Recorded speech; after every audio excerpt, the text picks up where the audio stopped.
Hello all, இன்றைக்கி நம்ம வீடியோவில் ஹிப் காம்ப்ளெக்ஸோடைய பயோமெக்கானிக்ஸ் ரொம்பவே டீட்டெயிலாக பேச போகிறோம். ஸோ இதில் என்னென்ன நம்ம பார்க்க போகிறோம் அப்படின்னா, ஃபஸ்ட்டு ஸ்ட்ரக்சர் பற்றி கொஞ்சம் டீட்டெயிலாக பேசுவோம். அடுத்ததாக ஃபங்க்ஷன்ஸில் கைனமெட்டிக்ஸ் பற்றி பேசுவோம். கைனமெட்டிக்ஸ் அப்படிங்கிறது மோஷன் பற்றி படிக்கிறது, கைனட்டிக்ஸ் அப்படிங்கிறது ஃபோர்ஸ் பற்றி படிக்கிறது. ஸோ கைனட்டிக்ஸ்லேயே ஸ்டாட்டிக்ஸ்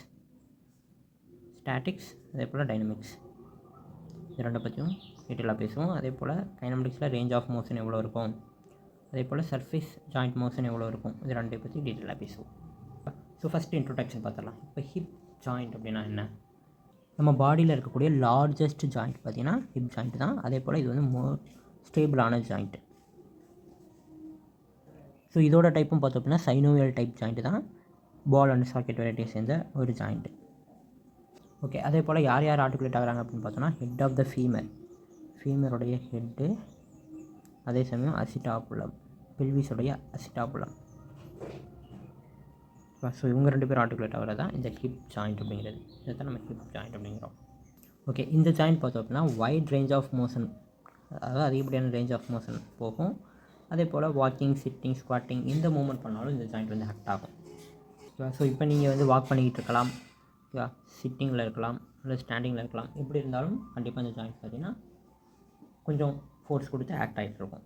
அதே போல் இந்த ஹிப் ஜாயிண்ட்டை சுற்றி ஸ்ட்ராங்கான லார்ஜ் மசில்ஸ் இருக்குது. லார்ஜ் மசில்ஸ்லாம் ஓகேவா? ஸோ இந்த ஹிப் ஜாயிண்ட்டை சுற்றி லார்ஜ் மசில்ஸ் இருக்குது. அது அதிகப்படியான ஃபோர்ஸை ப்ரொடியூஸ் பண்ணக்கூடிய மசில்ஸாக இருக்கும்.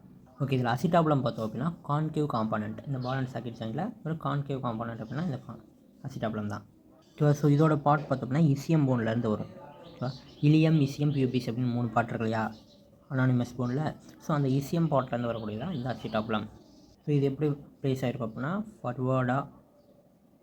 ஃபார்வர்ட் ஆப்ளிகோடி. ஓகேவா? முன்னாடி வந்து கொஞ்சம் சாஞ்சா அப்படி பார்த்துட்ருக்கோம். அதே போல் அவுட்வேர்ட் அண்ட் டவுன்வேர்ட், இசிஎம் போன்லேருந்து வெளியே வந்து டவுன்வேர்டாக இருக்கும். ஸோ இதுதான் நம்மளுடைய அசிட்டாபுலத்தோடைய பிளேஸ்மெண்ட், ஃபார்வர்ட் ஆப்ளிகோடி, அதே போல் அவுட்வேர்ட் அண்ட் டவுன்வேர்ட்.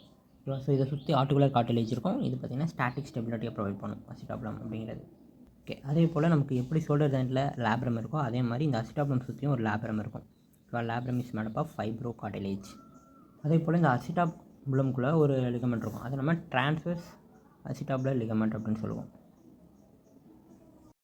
ஓகே, இப்போ அசிட்டாபுலம் எப்படி இருக்குது அப்படின்னு வச்சுக்கலாம். ஸோ லோடிங் வந்து எங்கெங்கெல்லாம் நடக்கும் அப்படின்னா, ஸோ இதை ஆன்டீரியர், போஸ்டீரியர், சுப்பீரியர், இன்ஃபீரியர்னு வச்சுக்கலாம். ஓகேவா? ஸோ அசிட்டாபுலமில் இப்படி தான் லோடிங் இருக்கும். ஓகேவா? இந்த ஏரியாவில் தான் லோடிங் இருக்கும். ஸோ இந்த சைடு பார்த்திங்கன்னா லோடிங் கம்மியாக தான் இருக்கும். ஓகேவா? ஸோ ஸ்மால் டைமட்டர் ரீஜனில் லோடிங் கம்மியாக இருக்கும். இந்த சைடு பார்த்திங்கன்னா நம்ம நார்மலாக நிற்கும் போது பார்த்திங்கன்னா லோடு இந்த வழியாக தான் அதிகமாக டிரான்ஸ்மிட் ஆகும். ஓகே, அடுத்ததாக அசிட்டாபுலம் பற்றி கொஞ்சம் டீட்டெயிலாக பேசிட்டோம். அடுத்ததாக ஃபெமோரல் ஹெட்டு பற்றி பேசலாம். Femur head. ஸோ நம்ம சொன்ன மாதிரி இதுக்கு அசிட்டாபுலம் கான்கேவ் அப்படிங்கிறதுனால இது பார்த்திங்கன்னா convex component of the ball and socket. So இதுவும் பார்த்தோம் அப்படின்னா ஒரு ஸ்பியர் மாதிரி இருக்கும். ஸ்பியரில் 2/3 அளவுக்கு இருக்கும். ஸோ ஸ்பியர் 3 பங்கு அப்படின்னா அதில் 2 பங்கு அளவுக்கு இருக்கும். ஸ்பியர் அப்படின்னா உருண்டையாக இருக்கு இல்லையா? ஸோ அதுதான் ஸ்பியர் அப்படின்னு சொல்கிறோம். ஸோ இந்த ஃபெமோரல் ஹெட்டும் கவர் வித் கார்டிலேஜ். ஸோ ரைடல் அப்படிங்கிறவர் என்ன சஜஸ்ட் பண்ணுறாரு அப்படின்னா, அதிகப்படியான லோடு சுப்பீரியர் குவாட்ரண்ட்டில் தான் டிரான்ஸ்மிட் ஆகுது அப்படின்னு சொல்கிறாரு. ஓகேவா? பாடியோடைய மொத்த லோடு பார்த்திங்கன்னா சுப்பீரியர் குவாட்ரண்ட் வழியாக தான் டிரான்ஸ்மிட் ஆகுது அப்படிங்கிற மாதிரி சொல்கிறாரு. அதாவது இந்த ஸ்பியர்லேயே மேல் பார்ட்டில் மட்டும்தான் அதிகப்படியான டிரான்ஸ்மிட் நடக்குது, கீ பார்ட்டில் கொஞ்சம் ஃப்ரீயாக தான் இருக்குது அப்படிங்கிற மாதிரி சொல்கிறாரு. இப்போ அசிட்டாபுலம்லையும் பார்த்தோம் இல்லையா, மே பார்ட்டில் மட்டும்தான் அதிகப்படியான லோடு டிரான்ஸ்மிட் ஆச்சு, கீழே ஃபுல்லாக ஃப்ரீயாக தான் இருக்குது. அதே மாதிரி தான் இந்த ஃபீமர்லேயும் மேலே மட்டும்தான் அதிகப்படியான டிரான்ஸ்மிட் நடக்குது, கீழே ஃபுல்லாக ஃப்ரீயாக இருக்குது அப்படிங்கிற மாதிரி சொல்கிறாங்க. ஓகே, அடுத்ததாக ஃபெமோரல் நெக்கு. இப்போ ஃபெமோரல் நெக்கு பார்த்தோம் அப்படின்னா நமக்கு ஒரு சில ஆங்கிள்ஸ் மேக் பண்ணுறாங்க. ஓகேவா? ஸோ இப்போ ஃப்ராண்டல் பிளேன்னா முன்னாடி இருந்து பார்க்குறோம். அப்படின்னா நெக்குக்கும் ஷாஃப்ட்டுக்கும் ஒரு ஆங்கிள் இருக்கும். அதை நம்ம நெக் டு ஷாஃப்ட் ஆங்கிள் அப்படின்னு சொல்லுவோம். அதே போல் ஆங்கிள் ஆஃப் ஆன்டிவெர்ஷன் அப்படிங்கிறது டிரான்ஸ்வர்ஸ் பிளேனில் இருந்து ஒரு ஆங்கிள் இருக்கும். ஓகே, ஃபஸ்ட்டு ஒன்று பார்ப்போம். நெக் டு ஷாஃப்ட் ஆங்கிள் சொன்னோம் இல்லையா? ஸோ இது பார்த்திங்கன்னா ஃப்ராண்டல் பிளேன்லேருந்து பார்த்தா தெரியும். ஸோ இதுதான் நெக் டு ஷாஃப்ட் ஆங்கிள் அப்படிங்கிறது. ஸோ இது நெக், இங்கே ஹெட்டு, இது நெக்கு, இது ஷாஃப்ட்டு. இந்த நெக் டு ஷாஃப்ட் ஆங்கிள் பார்த்தோன்னா 125 டிகிரி, அதாவது 90லேருந்து 135 வரைக்கும் இருக்கும். நம்ம அவரேஜாக 125 டிகிரி இருக்கும் அப்படின்னு சொல்லலாம். அதே போல் ஹிப்புக்கு இன்னொரு பேர் பார்த்திங்கன்னா காக்ஸா அப்படின்னு சொல்லுவோம். ஸோ இந்த ஆங்கிள் அதிகமாகுது, 125 அதிகமாகுது அப்படிங்கிறப்ப அதை குவாக்ஸா வேல்கா அப்படின்னு சொல்லுவோம், வேல்கஸ். ஓகேவா? அதே போல் ஆங்கிள் அதிகமாச்சு அப்படின்னா காக்ஸா வேல்கஸ். அதே போல் அந்த ஆங்கிள் கம்மியாச்சு அப்படின்னா காக்ஸா வேரஸ். ஸோ இதை வந்து நீங்கள் வெல்கம் பேரம் அந்த கான்செப்ட் வந்து நான் நிறைய வாட்டி சொல்லியிருக்கேன். ஸோ அந்த கான்செப்ட் புரியல அப்படின்னா நம்ம வந்து அதுக்கு ஷார்ட்ஸ் தனியாக போட்டிருக்கோம். ஓகேவா? ஸோ அதை நீங்கள் ரெஃபர் பண்ணிக்கலாம். ஸோ இந்த ஆங்கிளோடைய இம்பார்ட்டன்ஸ் என்ன அப்படின்னா அப்டக்டார் மசில்ஸ் எல்லாம் கரெக்டான அளவுக்கு ஃபோர்ஸ் கொடுக்க முடியும். ஓகேவா? அப்டக்டார் மசில் இங்கே தானே ஃபோர்ஸ் கொடுக்கும். ஸோ ஃபோர்ஸ் கொடுத்து அழகாக இங்கே வந்து ஹிப்போடைய இசிஎம் பார்ட் இருக்கும். ஓகேவா? ஸோ இப்படி அட்டாச் ஆகிருப்பாங்க அப்டக்டார் மசில். ஓகேவா? ஸோ இப்படி அட்டாச் ஆயிருக்கனால அழகாக ஃபோர்ஸ் கொடுத்து அப்டக்ட் பண்ண முடியும். அதுவே நமக்கு ஆங்கிள் மாறி இருக்குது, அதிகமாக இருந்தாலும் சரி கம்மியாக இருந்தாலும் சரி ஆங்கிள் மாறி இருக்குது அப்படிங்கிறப்ப அப்டக்ஷன் நடக்காது. ஓகே, அடுத்ததாக ஆங்கிள் ஆஃப் ஆன்டிவெர்ஷன். நம்ம டாப் வியூவில் இருந்து பார்க்குறோம் அப்படின்றப்ப நம்மளுடைய ஃபெமோரல் ஹெட்டு ஒரு டைரெக்ஷனில் இருக்கும், அதே போல் காண்டைல்ஸ் ஒரு டைரெக்ஷனில் இருக்கும். ஸோ டாப் வியூவில் இருந்து பார்க்கும்போது ஸோ இது ரெண்டுக்கும் இடையில இருக்கக்கூடிய ஆங்கிள் தான் ஆங்கிள் ஆஃப் ஆன்டிவெர்ஷன் அப்படின்னு சொல்லுவோம். இது கிட்டத்தட்ட 12 டிகிரி இருக்கும். ஓகே, எதுக்கு இந்த நெக் இருக்குது அப்படின்னு பார்த்தோம் அப்படின்னா நெக் வந்து மொமெண்டம் இன்க்ரீஸ் பண்ணும். ஓகேவா? மொமெண்டம் அப்படின்னா டிஸ்டன்ஸ் எவ்வளோ தூரம் அதிகமாகுதோ அவ்வளோ தூரம் மொமெண்டம் அதிகமாகும். ஓகேவா? ஸோ அவ்வளோ தூரம் நமக்கு ஃபோர்ஸ் அதிகமாகும். அதுக்காக தான் இந்த மொமெண்டம் இருக்காங்க. அதே போல் இந்த ஆன்டிவெர்ஷன் எப்படி ஃபார்ம் ஆகுது அப்படின்னா நம்ம கெயிட் அடி ரொம்ப வாக் பண்ணுறோம் இல்லையா? வாக் பண்ணுறப்ப நமக்கு இந்த மாதிரி ஒரு சின்ன ஆங்கிள் டிவியேஷன்ஸ் நடக்குது. அதுதான் நம்ம ஆங்கிள் ஆஃப் ஆன்டிவெர்ஷன் அப்படின்னு சொல்கிறோம். இது 12 டிகிரி. ஸோ இதை பார்த்தோம் அப்படின்னா ஆங்கிள் ஆஃப் டார்சன் அப்படின்னு கூட சொல்லிக்கலாம். Angle of torsion. அதே போல் இந்த neck shaft angle of inclination அப்படின்னு கூட சொல்லிக்கலாம். ஓகேவா? நம்ம எப்படி ஹியூமரஸில் பார்த்தோமோ அதே மாதிரி angle of inclination, angle of torsion. Okay, இந்த ஃபெமோரல் நெக்கில் பார்த்தோம் அப்படின்னா சேம் எல்லா போன்லையும் இருக்க மாதிரி கார்டிகல் போனும் இருக்கும், கேன்சலஸ் போனும் இருக்கும். கார்டிகல் போனுங்கிறது அவுட் சைடு இருக்குது, கேன்சலஸ் போனுங்கிறது ஸ்பாஞ்சி போன் உள்ளே இருக்குது. ஓகேவா? ஸோ இந்த கேன்சலஸ் போனில் ட்ரெபகுலர் சிஸ்டம் இருக்கும் இல்லையா? நம்ம எல்லாத்துலேயும் பார்த்துருப்போம். ஓகேவா? ஸோ அதில் தான் கால்சியம் வந்து மினரலைஸ் ஆவாங்க. ஸோ அந்த ட்ரெபகுலர் பார்த்திங்க அப்படின்னா மீடியல் ட்ரெபகுலர் சிஸ்டம், லேட்ரல் ட்ரெபகுலர் சிஸ்டம் அப்படின்னு 2 இருக்குது. ஸோ இதில் மீடியல் ட்ரெபகுலர் சிஸ்டத்துக்கு பேரலாக தான் நம்மளுடைய ஜாயிண்ட் ரியாக்ஷன் ஃபோர்ஸ் ஆக்ட் ஆகும். ஓகேவா? ஸோ இப்போ நம்மளுடைய மொத்த வெயிட்டும் கீழே வழியாக இறங்குது அப்படின்னு வச்சுக்கலாம். ஸோ அதுக்கு பேரலாக நமக்கு அகேன்ஸ்டாக அதாவது ஜாயிண்ட் ரியாக்ஷன் ஃபோர்ஸ்னு ஒரு ரியாக்ஷன் ஃபோர்ஸ் வரும். ஓகேவா? நம்ம எந்த அளவுக்கு வெயிட்டை கீழே கொடுக்குறோமோ அதே அளவுக்கு. ஸோ அந்த ஃபோர்ஸு இந்த வழியாக தான் ட்ரான்ஸ்மிட் ஆகுது. மீடியல் ட்ரெபகுலர் சிஸ்டத்துக்கு பேரலாக ட்ராவல் ஆகுது அப்படின்னு சொல்லலாம். ஓகேவா? ஸோ அப்போ நம்ம போனை வெட்டி பார்த்தோம் அப்படின்னா இந்த மாதிரி புள்ளியாக இருக்கு இல்லையா? ஸோ அதான் ட்ரெபகுலர் சிஸ்டம். அதுக்கு இப்படி அது மீடியலாக ஆக்ட் ஆகும். ஓகேவா? ஸோ ஜாயிண்ட் ஃபோர்ஸு இப்படி ஆக்ட் ஆகும். ஸோ இது வந்து ரியாக்ஷன் ஃபோர்ஸ் இப்படி ஆக்ட் ஆகுது. ஸோ நமக்கு ஹிப் ஜாயிண்டில் வெயிட் இப்படி ட்ரான்ஸ்மிட் ஆகலை, இப்படி ட்ரான்ஸ்மிட் ஆகுது அப்படிங்கிறத ஞாபகம் வச்சுக்கோங்க. ஓகேவா? ஸோ இப்படி ஆகலை, இப்படி ஆகுது. ஸோ மொத்த வெயிட்டும் இந்த சின்ன போன் அதாவது நெக் ஆஃப் த ஃபீமேலில் போகிறனால தான் ஏஜிங் ஆகிறப்ப ஃபீமேல் நெக்கு பார்த்திங்கன்னா ஃப்ராக்சர் ஆகும். ஸோ அதை நம்ம ஃபெமரல் இன்டர்ட்ரோகாண்டர் ஃப்ராக்சர்ஸ் அப்படின்னு சொல்லுவோம். ஓகேவா? ஸோ நமக்கு கிரேட்டர் ட்ரோகாண்டர், லெஸ்ஸர் ட்ரோகாண்டர்லாம் இருக்கு இல்லையா? ஸோ அந்த இடத்துலையும் ஃப்ராக்சர்ஸ் நடக்கும். ஸோ இது பார்த்திங்கன்னா ஓல்டு ஏஜில் காமனாக இருக்கும். ஓகே கைஸ், அதே போல் நமக்கு அசிட்டாபுலமில் பார்த்தோம் அப்படின்னா கார்டிலேஜ் இந்த மாதிரி சி ஷேப்பில் இருக்கும். ஓகேவா? ஸோ இடையில பார்த்திங்க அப்படின்னா இங்கே வந்து ஒரு சின்ன கேப் இருக்கும். அந்த இடத்துல எந்த ஒரு ஃபோர்ஸும் ட்ரான்ஸ்மிட் ஆகாது. அது பார்த்திங்க அப்படின்னா நான் ஆர்டிகுலர் பார்ட் அப்படின்னு சொல்லுவோம். ஓகேவா? அதை வந்து அசிட்டாபுலர் ஃபோர்ஸா அப்படின்னு சொல்லுவாங்க. ஸோ நம்ம சொன்ன மாதிரி சுப்பீரியர் பார்ட்டில் மட்டும்தான் வெயிட் ட்ரான்ஸ்மிஷன் நடக்கும். இந்த ஏரியாலலாம் வெயிட் ட்ரான்ஸ்மிஷன் நடக்காது. அசிட்டாபுலர் ஃபோர்ஸால் நமக்கு எந்த ஒரு ஆர்டிகுலர் இதுவும் இருக்காது. ஸோ அதே போல் கீழே கொஞ்சம் பார்த்திங்கன்னா பிரிட்ஜ் மாதிரி ஒரு ஃபார்மேஷன் இருக்கும். அதான் ட்ரான்ஸ்வர்ஸ் அசிட்டாபுலர் லிகமெண்ட். ஓகேவா? ஸோ மேலே இருக்கிறது கார்டிலேஜ், கீழே இருக்கிறது ட்ரான்ஸ்வர்ஸ் அசிட்டாபுலர் லிகமெண்ட். ஓகேவா? இது சுற்றி வெளியே இருக்கிறது பார்த்திங்கன்னா லேப்ரம். அசிட்டாபுலர் லேப்ரம் வந்து ரிம் மாதிரி இருக்கும், அது ஃபைப்ரோ கார்டிலேஜ். ஓகே, இப்போ நம்ம லிகமெண்ட்ஸ் பற்றி டீட்டெயிலாக பேசலாம். அதுக்கு முன்னாடி ஜாயிண்ட் கேப்சூல். ஸோ கேப்சூல் அப்படின்னாலே பார்த்திங்கன்னா ரொம்பவே ஸ்ட்ராங்காக இருக்கும், ரொம்ப திக்காக இருக்கும் நம்ம ஹிப் ஜாயிண்ட்டோடைய கேப்சூல். ஸோ இதோட அட்டாச்மெண்ட் பார்த்தோம்னா மீடியலாக அண்டு லேட்டராக இருக்கும். ஓகேவா? Medially and lateral. மீடியலாக யார் யார் கூட அட்டாச் ஆகிருக்கும் அப்படின்னா மார்ஜின் ஆஃப் அசிட்டாபுலம். ஸோ அதே போல் இங்கே ட்ரான்ஸ்வர்ஸ் அசிட்டாபுலர் லிகமெண்ட் இன்ஃபீரியராக இருக்கா? ஸோ இவங்க கூட அட்டாச் ஆகிருப்பாங்க இந்த கேப்சூல். Transverse அசிட்டாபுலர் ligament.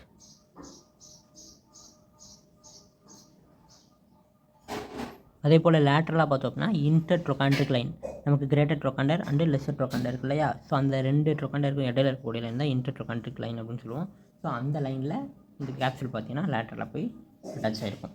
ஓகேவா? இது பார்த்தோம்னா ஃபெமரல் நெக்கை மட்டும் தான் கவர் பண்ணியிருக்கும், கிரேட்டர் அண்ட் லெஸ்ஸர் ட்ரோகாண்டரை கவர் பண்ணாது. ஓகேவா? அது ரெண்டும் பார்த்திங்கன்னா எக்ஸ்ட்ரா கேப்சுலர் பார்ட்டில் போயிடுவாங்க. ஆனால் ஃபெமரல் நெக்கை கவர் பண்ணுறதுனால ஃபெமரல் நெக் வந்து இன்ட்ரா கேப்சுலர் பார்ட்டில் வரும்.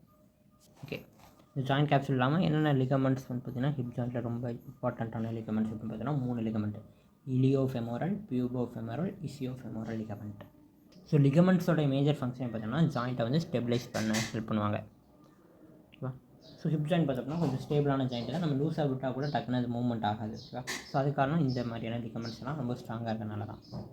ஓகேவா. ஸோ அதே மாதிரி நம்ம நிற்கும் போது பார்த்தோன்னா அதிகப்படியான லோடு வந்து ஹிப் ஜாயிண்ட்டில் நடந்துகிட்ருக்கும், லோடு டிரான்ஸ்மிஷன் நடக்கும். அப்படி லோடு டிரான்ஸ்மிஷனே நடந்தால் கூட அந்த போனுக்கும் இடையில இருக்கக்கூடிய இந்த இது பார்த்திங்கன்னா மூவ் ஆகாமல் இருக்கிறதுக்கு காரணம் இந்த லிகமெண்ட்ஸ் அப்படின்னு சொல்லலாம். ஸ்டெபிலிட்டி மெயின்டைன் ஆகுது. ஓகே, ஃபஸ்ட் பார்த்தோன்னா இலியோஃபெமரல் லிகமெண்ட். ஸோ இந்த லிகமெண்ட் பார்த்தோன்னா லிகமெண்ட் ஆஃப் பெகலோ அப்படின்னு சொல்லுவோம். Ligament of பெகலோ. ஸோ நம்ம பாடியில் இருக்கக்கூடிய ரொம்ப ரொம்ப மோஸ்ட் ஸ்ட்ராங்கஸ்டான லிகமெண்ட் அப்படின்னா அது இலியோஃபெமரல் லிகமெண்ட் தான். ஓகேவா. ஸோ அதுக்குன்னு இது மட்டும் தான் ஸ்ட்ராங்காக மீதெல்லாம் வீக் அப்படின்னு கேட்டால் இல்லை, இது வந்து one of the strongest ligament. ஓகேவா. ஸோ இது பார்த்தோம் அப்படின்னா ஒய் ஷேப்பில் இருக்கும். ஓகேவா. ஸோ இங்கே இன்டர்கான்ட்ரிக் லைன் இருக்குது அப்படின்னா இங்கே 2 அர்ஜின் இருக்கும், அதே போல் ஒரு இடத்துல போய் அட்டாச் ஆவாங்க. ஸோ இங்கே பார்த்தீங்கன்னா anterior inferior iliac spine as, கீழே பார்த்தீங்க அப்படின்னா இன்டர்கான்ட்ரிக் லைன். ஸோ இங்கே தான் இலியோஃபெமோரல், இலியமுக்கும் ஃபெமோரலுக்கும் இடையில இந்த லிகமெண்ட் இருக்குது. ஓகேவா. ஸோ நம்ம நிற்கும் போது ஓவராக எக்ஸ்டெண்ட் ஆகாமல் ப்ரிவெண்ட் பண்ணக்கூடிய ஒரு லிகமெண்ட்னா இதுதான், ஓவர் எக்ஸ்டென்ஷனை ப்ரிவெண்ட் பண்ணுறாங்க. அதே போல் நம்மளுடைய ட்ரங்க் பார்த்திங்கன்னா பேக்வேர்டாக ஃபால் ஆகாமல் பார்த்துக்கிறாங்க. இப்போ நம்ம நிற்கும்போது ட்ரங்க் அழகாக அப்படி பின்னாடி கொடுக்கலாம்ல, ஸோ பின்னாடி போகாமல் பார்த்துக்கிறதுக்கு இவங்க தான் ஹெல்ப் பண்ணுறாங்க. ட்ரங்க் வந்து பேக்வேர்டாக ஃபால் ஆகாமல் இருக்குது. ஓகே, அடுத்ததாக பார்த்தோன்னா பியூபோஃபெமரல் லிகமெண்ட்டு. பியூபோஃபெமோரல் லிகமெண்ட். ஸோ இவங்க பார்த்தோம்னா இன்ஃபீரியோ மீடியலி ஜாயிண்ட்டை வந்து சப்போர்ட் பண்ணுறாங்க. ஓகேவா. ஸோ கீழே உள்ள இன்ஃபீரியோ மீடியலி ஜாயிண்ட்டுக்கு ஒரு சப்போர்ட் கொடுக்குறாங்க. இவங்களும் பார்த்தீங்கன்னா ட்ரையாங்கிள் ஷேப்பில் தான் இருப்பாங்க. ஓகே, இவங்களும் கிட்டத்தட்ட இலியோஃபெமரலும் ட்ரையாங்கிள் ஷேப் தான், இதுவும் ட்ரையாங்கிள் ஷேப்பில் தான் இருக்கும். ஓகேவா. ஸோ சுப்பீரியராக பார்த்தோம் அப்படின்னா இலியோ பியூபிக் எமினன்ஸ் அப்படின்னு ஒன்று இருக்குது. Ileum pubic eminence. ஸோ அங்கேருந்து வருவாங்க. இலியோ பியூபிக் எமினன்ஸ்லேருந்து வந்துட்டு கேப்சூல், நம்ம சொன்ன ஜாயிண்ட் கேப்சூல், அந்த ஜாயிண்ட் கேப்சூல் கூடயும் அதே போல் இலியோஃபெமரல் லிகமெண்ட் கூடயும் பிளண்ட் ஆயிடுவாங்க. Blend with the joint capsule and iliofemoral ligament. So இதுவும் பார்த்தோம் அப்படின்னா எக்ஸ்டென்ஷன் அண்ட் அப்டக்ஷனை லிமிட் பண்ணுறாங்க. ஸோ இது மீடியலாக இருக்கனால இது எக்ஸ்டென்ஷனை ப்ரிவெண்ட் பண்ணுது, அதே போல் மீடியலாக இருக்கனால அப்டக்ஷனையும் சேர்த்து ப்ரிவெண்ட் பண்ணுது. ஓகே, நேமில் இருக்க மாதிரி இது பார்த்திங்கன்னா இசியத்துக்கும் ஃபெமோரலுக்கும். ஓகேவா. இப்போ இங்கே எப்படி பியூபோஃபெமரல் அப்படிங்கிறப்ப இலியோ பியூபிக் எமினன்ஸுக்கும் ஃபெமோரல் ரீஜனுக்கு போச்சு. ஓகேவா. இது ஆனால் ஃபெமோரல் ரீஜன் போல் அந்த கேப்சூல் அண்டு இலியோஃபெமரல் லிகமெண்ட் கூட பிளண்ட் ஆகிடுச்சு. ஓகேவா. அதே போல் இசியோஃபெமரல் லிகமெண்ட் பார்த்தோம்னா மீடியலாக இசிஎம்லேருந்து வருவாங்க. இசிஎம் போன் அப்படிங்கிறது சென்டரில் இருக்கிறது இலியம் போனு, இந்த சைடில் வர்றது எல்லாமே இசிஎம் போனு, முன்னாடி மறுபடியும் வர்றது பியூபிக் போன். ஓகேவா. ஸோ நமக்கு அனானிமஸ் போனில் இதெல்லாம் நமக்கு தெரிஞ்சிருக்கும் அப்படின்னு நம்புகிறேன். ஓகேவா. ஸோ அப்போ இசிஎம் கூட அட்டாச் ஆகிருக்காங்க. அதே போல் லேட்ரலாக, ஸோ இவங்க வந்து மீடியலாக இசிஎம்லேருந்து அர்ஜின் ஆகி அட்டாச் ஆகிட்டு லேட்ரலாக வந்து இலியோஃபெமரல் லிகமெண்ட் கூடயும் பிளண்ட் ஆவாங்க. அதே போல் கிரேட்டர் ட்ரோகாண்டர் கூடயும். லேட்ரலாக greater ட்ரோகாண்டர் and iliofemoral ligament. So இதெல்லாம் பார்த்தீங்கன்னா ஹிப் ஜாயிண்ட்டில் இம்பார்ட்டண்ட்டான லிகமெண்ட். இது இல்லாமல் நமக்கு லிகமெண்டம் டேரிஸ், இந்த டிரான்ஸ்வர்ஸ் அசிஸ்டபிள் லிகமெண்ட் இதுவும் நம்ம வந்து இன்க்ளூட் பண்ணிக்கணும். ஓகே, லிகமெண்டம் டேரிஸ் அப்படின்னா என்னென்னா ரவுண்ட் லிகமெண்ட் ஆஃப் ஃபீமர் அப்படின்னு சொல்லலாம். லிகமெண்டம் டேரிஸ் அதாவது இப்போ ஹெட் ஆஃப் த ஃபீமர் இப்படி இருக்குது அப்படின்னா இங்கே அசிட்டாபுலம் இருக்கும். ஓகேவா. ஸோ இது ரெண்டையும் இப்படி கனெக்ட் பண்ணுறவங்க தான் இந்த ரவுண்ட் லிகமெண்ட் அப்படிங்கிறது. ஸோ அது மட்டும் இல்லாமல் இங்கே பக்கத்துலேயே பார்த்தீங்கன்னா ஃபோவியா இருக்கும். ஸோ இந்த ஃபோவியாக்குள்ளே ஆர்ட்ரிஸ் எல்லாத்தையும் கனெக்ட் பண்ணுறதுக்கும் ஹெல்ப் பண்ணுவாங்க இந்த லிகமெண்டம் டேரிஸ். ஓகே, ஸோ இதெல்லாம் தான் ligaments of the hip joint. அடுத்ததான் நம்ம கைனமெட்டிக்ஸில் நம்ம ஃபஸ்ட்டு ஆஸ்டியோ கைனட்டிக்ஸ். நம்மளோட மூமெண்ட்ஸ் ஆர்த்ரோ கைனட்டிக்ஸ் அப்படின்னா ஸ்லைடிங், கிளைடிங், ஸ்பின்னிங் இதெல்லாம் பார்த்தீங்கன்னா ஆர்த்ரோ கைனமெட்டிக்ஸ். நம்ம பார்க்க போகிறது ஆஸ்டியோ கைனமெட்டிக்ஸ் மூமெண்ட்ஸ் மட்டும் பார்க்க போகிறோம். Sorry guys. So hip joint பார்த்தோம் அப்படின்னா ஒரு பால் அண்ட் சாக்கெட் வெரைட்டி. இது பார்த்தீங்கன்னா மல்டி ஆக்சியல் ஜாயிண்ட் அப்படின்னு சொல்லலாம். ஓகேவா. ஸோ எல்லா ஆக்சிஸ்லையும் இதுக்கு மூமெண்ட்ஸ் நடக்கும். ஸோ செஜிட்டல் பிளேனில் பார்த்திங்க அப்படின்னா ஃப்ளெக்ஷன் எக்ஸ்டென்ஷன். ஸோ அதே போல் ஃப்ராண்டலில் பார்த்திங்கன்னா அப்டக்ஷன் அடக்ஷன். ட்ரான்ஸ்வர்ஸில் பார்த்திங்கன்னா இன்டர்னல் ரொட்டேஷன் எக்ஸ்டர்னல் ரொட்டேஷன் இந்த மாதிரி எல்லாமே நடக்கும். அதே போல் சர்க்கம்டக்ஷன் நடக்கும். ஓகே, இப்போ நம்ம ஒவ்வொன்றுக்கும் ரேஞ்ச் ஆஃப் மோஷன் பார்க்க போகிறோம். Flexion, extension, abduction, adduction, internal rotation, external rotation. So ஃப்ளெக்ஷனுக்கு பார்த்தோம் அப்படின்னா 140 டிகிரி. ஓகே, 120லேருந்து 140 வரைக்கும் வச்சுக்கலாம். எக்ஸ்டென்ஷனுக்கு பார்த்தோன்னா 50 டிகிரி தான். ஓகேவா. அப்டக்ஷனுக்கு பார்த்தோன்னா 30 degree, adduction 25 degree, internal rotation 70 degree, external rotation 90 degree. ஓகேவா. ஸோ இது பார்த்திங்கன்னா normal range of motion. Okay, அதே போல் கெயிட். ஓகேவா. ஸோ கெயிட் அப்படிங்கிறப்ப நம்ம கெயிட்டில் வந்து ஹிப்பில் என்னென்ன மாதிரியான சேஞ்சஸ் நடக்குது அப்படிங்கிறதுக்கெலாம் கிராஃப் போட்டு பார்த்துருப்போம். ஓகேவா. ஓகே, அது ஒவ்வொரு ஃபேஸ்லையும் என்ன எவ்வளோ ஆங்கிள் எக்ஸ்டென்ஷன் ஆகும், எவ்வளோ ஆங்கிள் ஃப்ளெக்ஷன் ஆகும் அப்படிங்கிறதெல்லாம் நம்ம சொல்லியிருப்போம். ஓகேவா. ஸோ இந்த இதில் கைனமெட்டிக்ஸில் நம்ம என்ன பார்க்க போகிறோம் அப்படின்னா, ஒரு 67 நார்மல் மென்னை வச்சு முர்ரே அண்டு கோவொர்க்கர்ஸ் எல்லாம் சேர்ந்து ஒரு எக்ஸ்பெரிமெண்ட் பண்ணியிருக்காங்க. ஓகேவா. ஸோ ஒரே மாதிரியான வெயிட்டு, ஓகேவா, சிமிலர் ஹைட்டு. ஓகேவா. ஸோ ஆனால் அவங்களுக்கு ஏஜ் மட்டும் டிஃப்ரெண்ட்டு. ஓகேவா. ஸோ 20லேருந்து 87 வயசு வரைக்கும் இருக்கக்கூடிய ஆட்கள், ஒரே ஹைட்டு ஒரே வெயிட் இருக்கக்கூடிய ஆண்களாக நிறைய பேர் எடுத்துக்கிறாங்க. அவங்கள வந்து நடக்க சொல்கிறாங்க. ஓகே, கெயிட் பட்டனை செக் பண்ணுறதுக்காக ஓல்டர் அண்ட் யங் மேன்ஸ் எல்லாம் வந்து நடக்க வைக்கிறாங்க 20லேருந்து 87 வரைக்கும். ஸோ இதில் அவங்க என்ன இது பண்ணுறாங்க அப்படின்னா, ஓல்டு மேன் பார்த்தீங்கன்னா ஷார்ட்டர் ஸ்ட்ரைட் வைக்கிறாங்க. ஸ்ட்ரைட் லென்த் பார்த்திங்கன்னா கம்மியாக இருக்குது. ஸ்ட்ரைட் லென்த் அப்படிங்கிறது என்னென்னா 2 ஸ்டெப்பு, அதாவது இது ஒரு ஸ்டெப் அப்படின்னா, அதாவது இந்த காலை வச்சு மறுபடியும் அதே காலை வைக்கிறோம் இல்லையா. ஸோ அதான் நம்ம ஸ்ட்ரைட் லென்த் அப்படின்னு சொல்கிறோம். ஷார்ட்டராக இருக்கிறது ஓல்டு மேனுக்கு. ஓகேவா. ஸோ ஏன் இது ஷார்ட்டராக இருக்குது அப்படின்னு நல்லா இது பண்ணி பார்க்கும்போது, அவங்களுக்கு ஹிப் ஃப்ளெக்ஷன், எக்ஸ்டென்ஷன், அதே போல் அவங்களுடைய பிளான்டார் ஃப்ளெக்ஷன், ஆங்கிளுடைய plantar flexion, heel floor angle, இதெல்லாம் பார்த்திங்கன்னா கம்மியாகுது. ஸோ இந்த ஆங்கிள்ஸ் எல்லாமே கம்மியாகிறனால தான் அவங்களுக்கு இந்த மாதிரியான ஷார்ட்டர் ஸ்டைல் வருது அப்படிங்கிறத கண்டுபிடிச்சிருக்காங்க. அடுத்ததாக சர்ஃபேஸ் ஜாயிண்ட் மோஷன் நம்ம என்ன சொல்லலாம் அப்படின்னா ஆர்த்ரோகைனடிக்ஸ் அப்படின்னு சொல்லலாம். ஓகேவா. ஸோ கிளைடிங் நடக்குது இல்லையா. ஸோ சர்ஃபேஸ் ஜாயிண்ட் மோஷன் அப்படின்னாலே கிளைடிங். ஓகேவா. ஸோ நம்மளுடைய ஹிப் ஜாயிண்ட்டில் ஃபெமோரல் ஹெட்டும் அசிடாப்ளமுக்கும் இடையில் என்ன மாதிரியான மோஷன் நடக்குது. ஸோ அதே போல் அதில் சென்டர் ஆஃப் ரொட்டேஷனும் இருக்குது. சென்டர் ஆஃப் ரொட்டேஷன் தான் நம்மளுடைய ஃபீமேல் ஹெட்டோடைய சென்டர் பாயிண்ட்டு. ஓகே, அடுத்ததாக இப்போ கைனமெட்டிக்ஸ்லாம் முடிஞ்சு அடுத்தது கைனடிக்ஸ்குள்ளே வரோம். ஓகேவா. ஸோ கைனடிக்ஸ் நம்ம எதுக்கு தெரிஞ்சுக்கணும், ஹிப் ஜாயிண்ட்டில் ஃபோர்ஸ் ஆக்ட் ஆகிறது நம்ம எதுக்கு தெரிஞ்சுக்கணும் அப்படின்னு பார்த்தீங்கன்னா, ஒரு ப்ராசஸஸ் டிசைன் பண்ணணும் அப்படின்னா, ஓகேவா, ஆர்டிஃபிஷியலாக ஏதாவது ஹேண்ட் அல்லது லெக்ஸ் வந்து நம்ம ரெடி பண்ணோம் அப்படின்னா அதுக்கான ஃபோர்ஸ் வந்து எப்படிலாம் ஆக்ட் ஆகும் அப்படிங்கிறத நம்ம தெரிஞ்சுக்கணும். அதுக்கு தகுந்த மாதிரியான அந்த பார்ட்ஸ் ரெடி பண்ணணும். அதே போல் ஃபிக்ஸேஷன் டிவைஸை வந்து எங்கே ஃபிக்ஸ் பண்ணால் வெயிட் வந்து கம்மியாக இருக்கும், எங்கே ஃபோர்ஸ் ப்ரொடியூஸ் ஆகிறது கம்மியாக இருக்கும் அப்படிங்கிறத கண்டுபிடிக்கலாம். அதே போல் ஆஸ்டியோடோமி ஆப்ரேஷன். ஸோ போனில் ஏதாவது ஆப்ரேஷன் பண்ணுற மாதிரி இருக்குது அப்படின்னப்ப நமக்கு எந்த போனில் ஃபோர்ஸ் அதிகமாக இருக்கும், எங்கே வெயிட் பீரிங்லாம் நடக்கும், அந்த ஃபோர்ஸ் எல்லாம் நமக்கு தெரியணும். ஸோ ரீஹாபிலிட்டேஷன் பண்ணும்போதும் நமக்கு கைனடிக்ஸ்லாம் தெரியணும். ஓகே, அடுத்ததாக இந்த கைனடிக்ஸ்லேயே நம்ம ஸ்டாட்டிக்ஸ் அண்டு டைனமிக்ஸ் டீட்டெயிலாக பார்க்கலாம். ஓகே, ஸ்டாட்டிக்ஸ் அப்படிங்கிறப்ப நம்ம ரெஸ்ட்டில் இருக்கும்போது நமக்கு எந்த மாதிரியான ஃபோர்ஸஸ் வந்து ஆக்ட் ஆகுது ஹிப் ஜாயிண்ட் அப்படிங்கிறத பார்க்குறோம். ஓகே, இப்போ நம்ம 2 லெக்கில் நிற்கிறோம் அப்படின்னு வச்சுக்கலாம். 2 லெக்கில் ஸ்டாண்ட்ஸ் பண்ணுறோம். ஸோ 2 லெக்கில் நிற்கிறதும் பார்த்திங்கன்னா ஸ்டாட்டிக்கான ஒரு ஆக்டிவிட்டி தான். இப்போ வந்து எந்த மசிலுமே கான்ட்ராக்ட் ஆகாது. Joint capsule and capsular ligament சேர்ந்து நமக்கு ஸ்டெபிலைசேஷனை முடிச்சிருவாங்க. ஓகேவா. ஸோ இங்கே பார்த்திங்கன்னா கேப்சுலே பார்த்திங்கன்னா மேக்ஸிமம் ஸ்டெபிலைசேஷனை முடிச்சிடும். ஓகேவா. ஸோ அதே போல் அதுவே 2 லெக்கில் இருந்து நம்ம 1 லெக் ஸ்டாண்ட்ஸுக்கு மாறுறோம், சிங்கிள் லெக்குக்கு மாறுறோம் அப்படிங்கிறப்ப லைன் ஆஃப் கிராவிட்டி மாறும். ஓகேவா. ஸோ கிராவிட்டி லைன் சேஞ்ச் ஆகும். ஸோ இப்போ பார்த்திங்க அப்படின்னா ஸ்டாட்டிக்ஸில் நம்ம வந்து என்ன எவ்வளோ லோடு பேர் ஆகுது அப்படிங்கிறத நம்ம ஈஸியாக கண்டுபிடிக்கலாம். டைனமிக்ஸ் அதுவே நம்ம மூவ்மெண்ட் பண்ணுறோம், ஒரு ஆக்டிவிட்டி பண்ணிகிட்ருக்கோம், அப்போ எப்படி லோடு ஹிப் ஜாயிண்டில் இருக்குது அப்படிங்கிறத பார்க்கணும். ஸோ அதே போல் நமக்கு கேட் சைக்கிள் அப்போ எந்த மாதிரியான லோடு பேரிங்லாம் இருக்குது, ஃபோர்ஸ் எப்போ அதிகமாகும் எப்போ கம்மியாகும் அப்படிங்கிறதுக்குலாம் நமக்கு கிராஃப் இருக்குது. ஓகேவா. ஸோ பாடி வெயிட் பார்த்திங்கன்னா 2 ஆஃப் அந்த டயத்தில் பார்த்திங்கன்னா கம்மியாகிடும். 2 ஆஃப் அப்போ அந்த ஹிப் ஜாயிண்டில் எந்த ஒரு இதுவும் இருக்காது. ஸோ 2 ஆஃப் பண்ணிட்டோம் அப்படின்னா ஸ்டாண்ட்ஸ் அதாவது ஸ்விங் ஃபேஸில் அதிகமாக லோடு பியர் ஆகாது. அதுவே நம்ம ஸ்டாண்ட் ஃபேஸில் வந்து அதிகப்படியான லோடு பியர் ஆகும். அதே போல் ஒரு சில டிஃப்ரென்சஸில் பார்த்தோம் அப்படின்னா நமக்கு ஃபோர்ஸ் ஆக்டிங் வந்து மாறும். ஓகேவா. ஸோ வைடர் ஃபீமேல் பெல்விஸ்க்கு பார்த்திங்கன்னா ஃபோர்ஸ் மாறும். ஓகேவா. அதே போல் இன்க்ளினேஷன் டிஃப்ரெண்ட்டாக இருக்குது அப்படிங்கிறப்ப நமக்கு மாறும். அதே போல் ஃபுட் வியர் அவங்க எந்த மாதிரியான ஃபுட் பார்த்திங்க அப்படின்னா வெயிட் அப்சர்வ் பண்ணி நமக்கு கிரவுண்ட் ரியாக்ஷன் ஃபோர்ஸை கொடுக்கணும். ஓகேவா. ஸோ அந்த ஃபுட் வியரில் ஏதாவது பிரச்சனை இருந்துச்சு அப்படின்னா அதுக்கு அந்த மாதிரி லோட் பியரிங் வந்து மாறும். ஓகேவா. அதே போல் நமக்கு பேட்டர்ன் ஆஃப் கெயிட் பேட்டர்னில் ஏதாவது நமக்கு டிஃப்ரென்ஸ் இருக்குது அப்படிங்கிறப்ப அதனால் கூட நமக்கு இந்த ஃபோர்ஸஸ் வந்து மாறலாம். ஸோ கேடன்ஸ் அதிகமாக இருக்கும்போது நமக்கு ஃபோர்ஸ் அதிகமாக இருக்கும். இப்போ கேடன்ஸ் அப்படின்னா அடுத்தடுத்த ஸ்டெப்பு ஒரு மினிட்டுக்கு நம்ம எத்தனை ஸ்டெப் வைக்கிறோம் அப்படிங்கிறத பார்க்கணும். ஓகேவா. ஒரு மினிட்டுக்கு நம்ம ஒரு 80 ஸ்டெப் வைக்கிறோம் அப்படின்னா கேடன்ஸ் கம்மியாக இருக்கும். அதுவே 120 ஸ்டெப் வைக்கிறோம் அப்படிங்கிறப்ப கேடன்ஸ் அதிகமாக இருக்கும். அப்போ கேடன்ஸ் இன்க்ரீஸ் ஆகும்போது ஆட்டோமேட்டிக்காக நமக்கு ஃபோர்ஸும் இன்க்ரீஸ் ஆகும்.